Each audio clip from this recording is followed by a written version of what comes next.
baseline, always remembered the guys with the best seats in the house, the sports writers. What a novel concept. They actually allowed them to sit on the floor and cover the games. Frank Bilovsky was one of those people.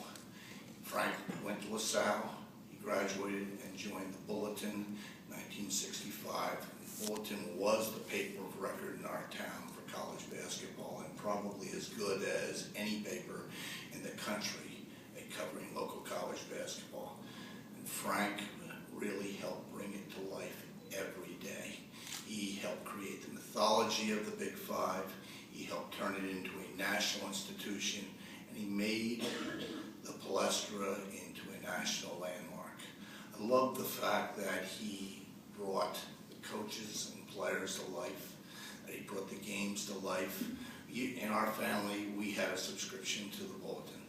Every day I would go home when it was delivered, and I couldn't wait to read what he and Sandy Grady and the late Frank Brady had written about the games and the way that they were presented by Mike Major, who was a photographer with a unique style with a machine gun photography.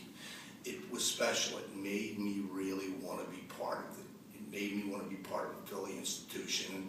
Now, I know this is a Philadelphia story, but I'm sure that Dick Girardi and Steve Donahoe and Dana can really understand where I'm coming from here. Frank was one of those special people that you felt would always be fair and would always care about doing the right thing. He was incredibly bright and incredibly sensitive to student athletes and the coaches in our city.